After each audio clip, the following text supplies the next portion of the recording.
incentive program for development nationally that we're seeing. It's just a flood of activity nationally that we're working with.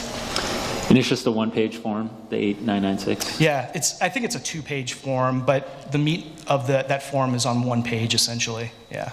Wow. All right. So, Matt. And can I clarify? Yeah. I said that the investment had to be within 180 days of the K1. It actually has to be within 180 days of the end of the tax year of the pass-through entity.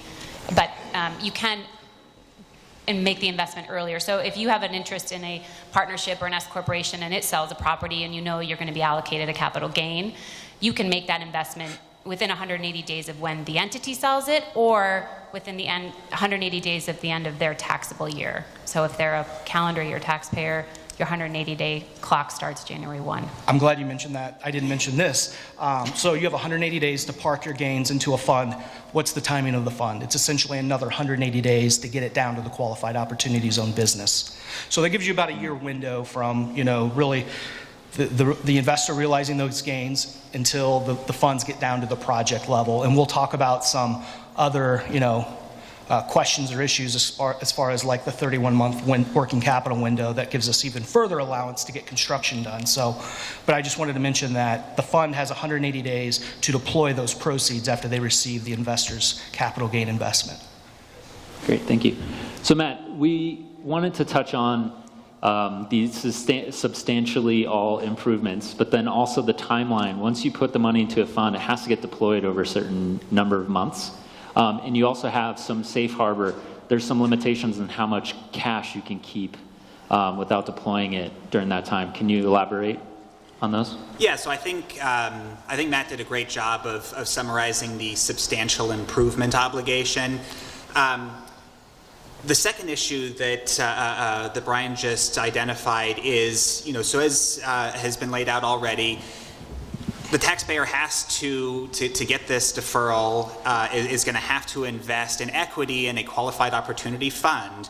And then that fund is either going to have 90% of its assets in the qualified opportunity zone business property, or either in stock or partnership interests in a qualified opportunity zone business.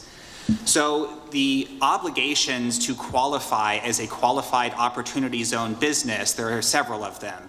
The first, as Matt noted, is that the business has to have 70% of its tangible property has to be this qualified opportunity zone business property that he was describing earlier. The second obligation is that 50% of your gross income has to be derived from the active conduct of a trade or business in the qualified opportunity zone.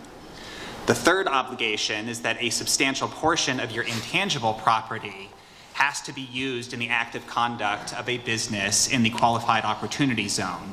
And at the moment, it's not clear what it means, this substantial portion of your intangible property, but hopefully that we're going to be getting some clarity on that, from the regulations coming up.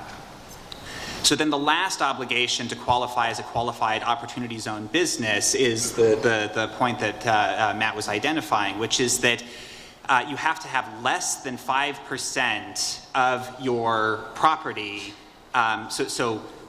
You can't have 5% or more of your property be what's identified as non-qualified financial property.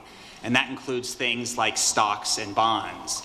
What it doesn't include, what it explicitly excludes, is a reasonable amount of working capital in cash equivalents, or debt that you hold for 18 months or less. So that is permitted.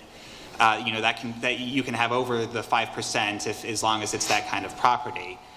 The safe harbor that the regulations have created, recognizing the risk that this creates for a business, because if, for example, you're a newly formed partnership that wants to build a building in a qualified opportunity zone, you're going to need to raise a lot of capital in order to do that. And so there's a risk then that you're going to have more than, a lot more than 5% of your property be this non-qualified financial property before you're actually able to use it to build that building. So what the regulations have said is that once a fund invests into a qualified opportunity zone business, all of that cash that the business receives is going to be deemed reasonable working capital, and therefore, it doesn't have to meet this less than 5% obligation.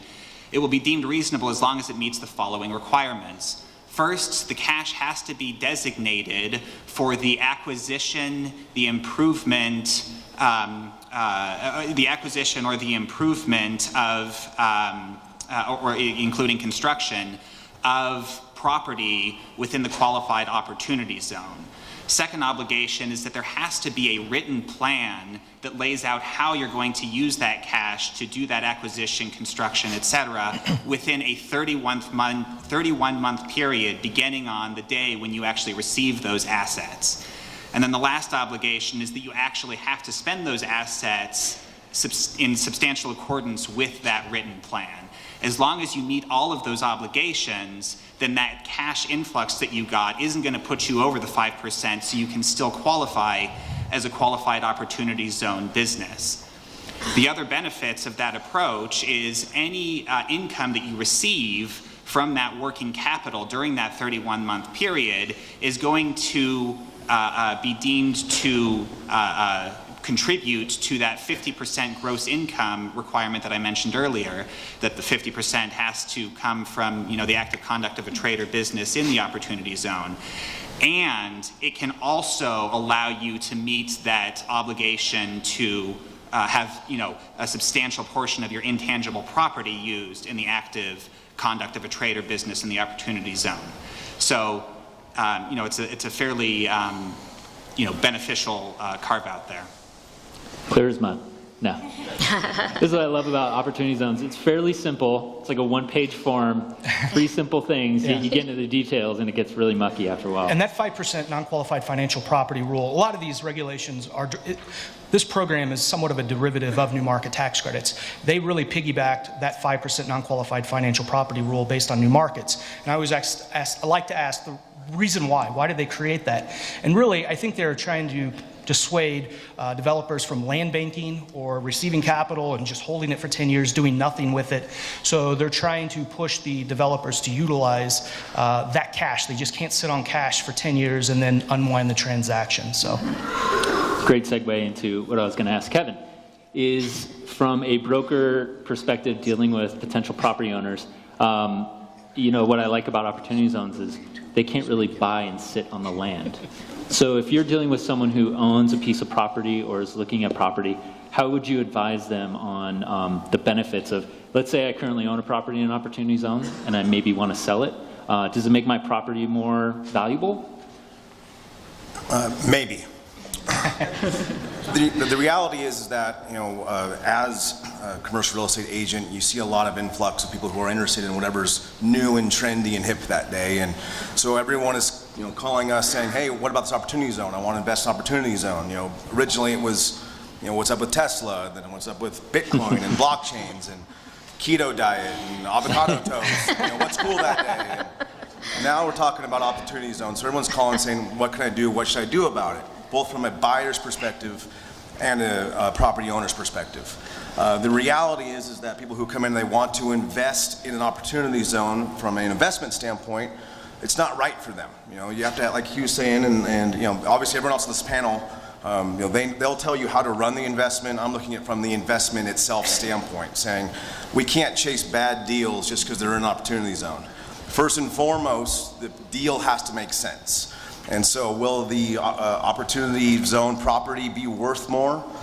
Maybe, but not to the point to where it no longer pencils at the transaction. Mm-hmm. Obviously you get in there, you have 10 years worth of a hold, you have to match it with your gain with new cash infusion, and most people who are coming to this market, it's not an ideal situation to go and buy a 6 cap because you can't match that gain with new cash infusion typically. So I think from an investment standpoint, what you have to look at is the property itself first. Is it a property that ultimately will have the appreciation? I mean, we have to consider these properties were designated based on their census tracts, and while there's always in every zone is going to have some political pull to it, for the most part, they're in areas of town that were considered less desirable. And so to overpay for something in what 2 years ago was an area that you would never invest in is something you have to take into consideration. So first and foremost, my job when I work with either an investor who owns the property or a buyer is saying realistically, what's the true value of it first and foremost? Can we match our gain? And then will it appreciate over the 10 years? If all those make sense, then it's something worth looking at. But if it's a deal that doesn't pencil first and foremost, I don't care if it's an opportunity zone or not. And what do you see misconceptions when people call you saying, oh, I've heard about opportunity zones? Tell me where they are. They think that I'm going to go buy a property, I'll make a bunch of cash, and I'll have to pay no taxes. And that's not really the way it works. And obviously, everyone on the panel has already described more in detail the way the true process of it is. Yes, there's opportunities. We're going to say that a lot today. Yes, there are advantages to investing in an opportunity zone. The purpose of it through the tax code was to loosen up some tight money and have private capital improve areas instead of having public capital and taxpayer money improve areas of town that should be improved. So I think that at the end of the day, the reality is that, at the end, what you really want to have accomplished with these assets is to recognize that yes, you're going to be improving it. And Kay said earlier, is this a rich get richer opportunity? The answer is hell yes. That's exactly what it is. But it's investing in areas that they normally wouldn't invest in. Right? And so will they have advantages to it? Yes. But is it for the betterment of hopefully the community? Yes. I hope so. Great. I might add one thing. I would say misconception that I get a lot with people that own property in qualified opportunity zones is, I want to, put this opportunity or put this property into a fund and make a bunch of money off of it. Where the rules are pretty clear. If you sell, the fund itself has to actually purchase property. So you can't, contribute it to the fund and then start the fund up that way and have the property actually be good qualified opportunity zone property. So one, the fund has to purchase it. And if it purchases it, it can't purchase it from a related party, which means at the end of the day, you can't own more than 20% in the fund. So that's I see that a lot, is folks say, what do you mean I can't own more than 20% in my own fund? And I said, well, then it won't be a good fund. That's good. Let's go with that really quick. So if I own an existing property, a house in an opportunity zone, I bought it 2 years ago. Maybe I bought it 6 months ago, and I didn't even know about opportunity zones. And now I hear about it, and I just bought this property 6 months ago. How do I get all these benefits? How does that work? And just explain the 20%. Well, I think, there's a couple things there. One is, it depends on who you ask, but I think some folks, some of the big accounting firms, we've gotten from guidance or sort of pushback from them that the property that you own should kind of be old and cold if you're going to sell it to a fund in which you're then going to own an interest. So let's assume for this purpose that you've owned this piece of property for a long period, 5 years, let's say. You could sell it to the fund. You could, set up a fund. When I say set up a fund, I would set up an LLC or a limited partnership, sell it to the fund, and then you can then own, and take cash. You would 80% of the investors in the fund would be outside parties, unrelated parties that would infuse cash into the fund, and you could then own the remaining 20% interest in the fund with cash that you received potentially from the sale of the property. So if you had a property that had a $300 gain on it, you could take that $300 after you sold the property to the fund and invest it in the fund, so long as after that's over, you don't own more than 20% of the fund. Great. I think real quick to that point also, just because you've owned a property for 5 years or 10 years or 20 years, and all of a sudden it's allocated and designated in a zone, it doesn't mean you're sitting on a gold mine either. Yeah. You have to improve the property. Right. It has to be improved. It has to be an asset that is like Karen said, it has to be, these are designated as ones that can be a catalyst for infusion of capital. And just because you have that doesn't mean, woohoo, I hit it. No, it doesn't mean that. It just means that now maybe you'll get a couple more eyeballs on it. You get more guys who are interested in trying to see if it will pencil, but it doesn't mean that you necessarily struck it rich. Great. So Councilman Reese, this opportunity landed right in our laps. So I think that's number 12 for opportunities. What does this mean for the city? Do you, what is your vision on how we will get the maximum benefit of what this program really, and it isn't a program, an incentive that it really offers.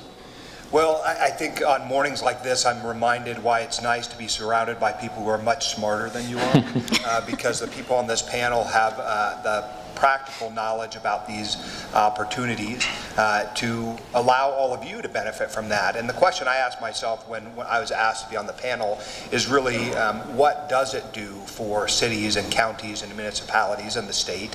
And I'm happy to say that good folks like Smart City Councilwoman Charlene Bybee attended an Opportunity Zone Breakout Summit last week at the National League of Cities. I have, in meetings with the City Council, been discussing the way in which it might positively benefit our communities. And I see that as happening really in two ways. And first is really a vision casting. It's about asking yourselves, what is the vision for our community that we want to promote as we go out into the world? And so when I look out into the audience and I see people who are in all sorts of backgrounds, builders, developers, finance people, commercial realtors, accountants, lawyers, these are the folks who are telling Reno's story. And so the opportunity that these zones provide is not only for the practical reality of investment, but it also helps to define where we're headed as a community. And so I think what we've learned, though, is that communities who act first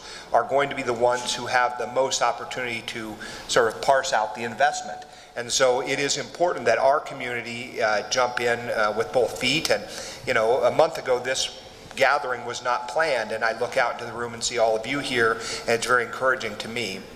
The second thing is really about using the tools in the toolbox. Opportunity zones, 35 million Americans live in them. 56% of them are people of color. These are folks who are in areas where development maybe has not been the norm. And so as we look at the tools in the toolbox, cities and counties and other municipal entities are asking themselves, what can they do to attract investment? A couple of weeks ago at one of our city council meetings, there was a piece of real estate that was owned by the city. It was being sold to investors. And the question became, when that parcel was sold, could it be a place for affordable housing, and what kind of incentives could be brought? And ultimately the person who was bringing the deal to the city said, this is something that's going to be in a qualified fund.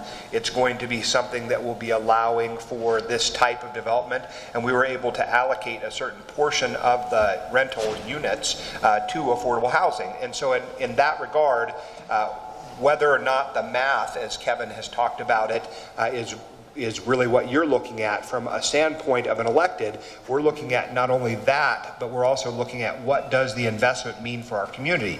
And so when you have the opportunity to look at all of these choices that you might make about developing in one piece of dirt or another, or building an apartment versus building a piece of commercial property, you really do have the ability to change the dynamic of the community. And that really is what we are looking at it from an elected's position inside the aisle, is how we can do that. At the end of the day, it is about a broader vision for Northern Nevada and our region. And because we are one of those 20%, of the 8,000, we are special, and we should be telling other people that we're special. Excellent. Great. Karen, can you share with us some examples of what's going on throughout the state? So Wendover has an opportunity zone. There's some pockets in Vegas. Yes. Any updates on any of those? Yes, there's a couple projects that I like to emphasize that are going on. There's one street of opportunity zones down south that basically they said in a meeting the other day, 30 years of development for overnight success, basically. So they've been working on trying to turn this street around, which used to be a main street. And now with the opportunity zones, they see a lot more going on. The city has acquired some of the land on that street and is selling it to a developer who is going to do retail on the first floor, then commercial, and then 3 to 4 stories of residential at naturally occurring and market rate.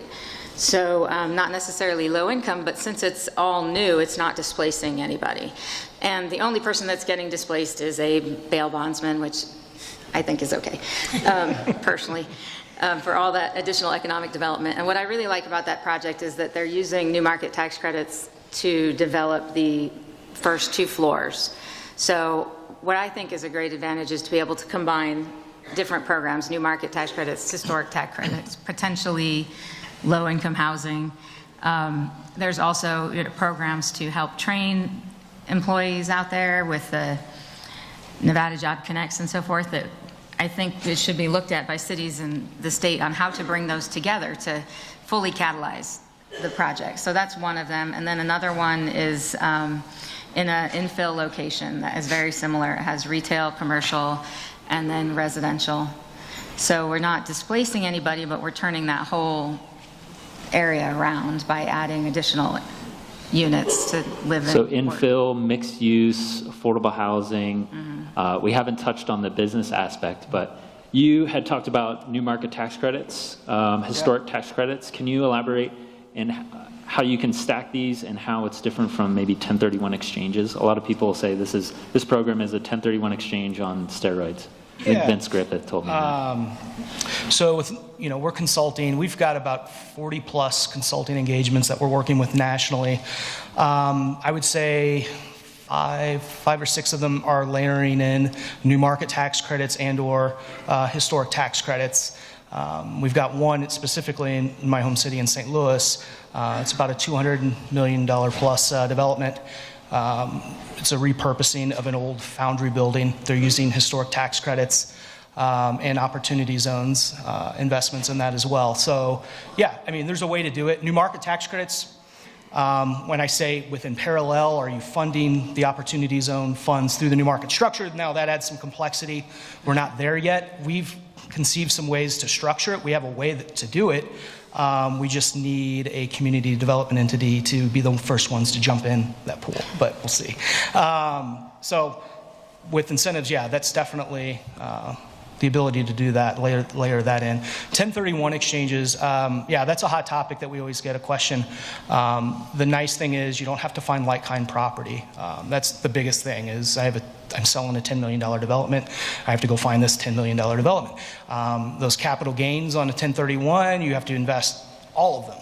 Opportunity zones, this is something we didn't mention. If I have a $10 million gain, I don't have to invest the entire $10 million.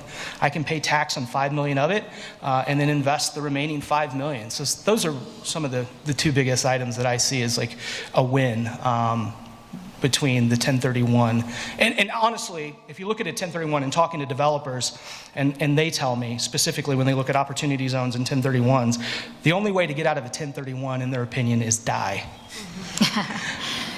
Opportunity zones, there's a way out. There's a way out. So at the end of the 10-year hold, there's a way out without paying taxes.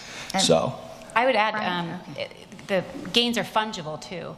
So, unlike a 1031 where you have to go through a qualified intermediary and take those exact funds and trace them to the, it doesn't matter. In my example, your IBM stock, you could have taken that $200 and, blown it at the casino last night and taken another $100 out of your pocket and put it in the fund 180 days later. So I think that's another key point is the fungibility of the funds.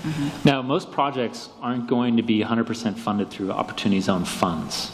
And I think that's something to mention is that you are going to get traditional debt. You are going to have a lot of these players come in. Yeah, and that's one thing we tell developers, and we were saying what's the misconception about this program. Developers, I get calls daily about this. Developer says, I have a building and I'm going to take advantage of this program and not pay taxes in 10 years. Well, if you don't have gains, it's wrong. So it's just a piece of your capital stack. It's just no different than going after a private equity fund that's investing in real estate. You're going to layer in some debt, you're going to have some equity, you're going to have some incentives, new markets, historic tax credits, local incentives, grants, what have you, but it's just a piece of your capital stack. It's not going to be the entire piece of your capital stack because your project probably wouldn't pencil out to provide a return sufficient. You definitely probably would need to layer in some other pieces to your capital stack, such as debt, to really boost that after-tax IRR. Bryan, I was going to mention one other thing that the city of North Las Vegas is doing is they've turned their permitting process around to a 4-day process, and things like that can help attract more opportunity zone investment because one of the concerns is being able to deploy the money within 180 days, and you have your windows of 31 months. So I encourage, since we have some elected officials here that might be able to consider those types of options is what can they do to help attract the right kind of funds into their. Councilman Reese, do you have, I don't want to put you on the spot. Do you have any ideas on how we could, from the city perspective, facilitate or incentivize? Well, again, it's about using the tools in the toolbox. And so I'm certainly willing to be a part of the conversation. I had the privilege of being with a group of developers and builders yesterday who are incredibly frustrated about the time it takes to get from idea to project. And so if in fact these deadlines are bearing down on a project, I think that's the first thing that needs to happen, is needs to have a very thorough discussion with city staff, and if they're not meeting your needs, give me a call. Because at the end of the day, we're trying to work together to create this beautiful vision for these kind of projects. And when you do start to layer different kinds of projects and funding mechanisms on top of each other, they can become complicated and unruly, but again, it's an opportunity, right? It's not something we've had the ability to do before, and so deploying new strategies and being sort of disruptive in a marketplace in that way is a positive thing, in my opinion. Great. So this isn't, if you place the money into a fund, it is in the fund, it is essentially illiquid for 10 years. Does anyone want to address that? That, you know, your money's in, you can't take it out, which may prevent some people or be a risk factor for some people putting their money into a qualified fund. Anyone want to take that? I mean, so it is illiquid, but there are mechanisms to get out of the investment within the 5 years and reinvest into another fund within a certain time period. There still needs to be a little bit more clarity, and hopefully we're going to get some guidance on that. But there are some mechanisms. But yeah, I mean, if you're going to be conservative, you should have the anticipation when you get into this investment, you're going to be in, it's a long-term hold.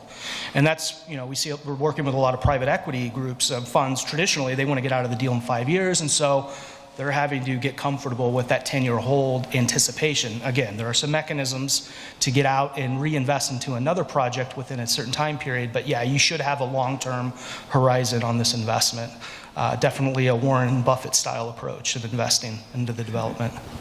Yeah, the other thing I might add is that we talked about before, those taxes, those original gain, the deferral on the original taxes is going to be due at December 31st, 2026. So not just is the investment illiquid, but you're also going to owe tax at December 31st, 2026, and no cash to pay those taxes, presumably unless some guidance comes out that allows funds to distribute cash out to their investors. So you maybe to borrow funds and distribute them out to pay taxes. But I guess that's another key piece that I think people need to keep in mind, that unlike a 1031 where you can just keep rolling and rolling and rolling and, you know, potentially never pay tax, there is, the original deferral is, you know, the tax is going to be owed on December 31st, 2026. What does compliance look like over 10 years? And how do you deal with maybe revenues generated from Opportunity Zone businesses? Are those taxed differently? So on the compliance side, I mean, so from there's a couple different things that we have to look at. So from the fund side, there's compliance requirements. We mentioned 90% of the assets of the investment has to be in qualified Opportunity Zone business property. There's going to be two points in a given year that you're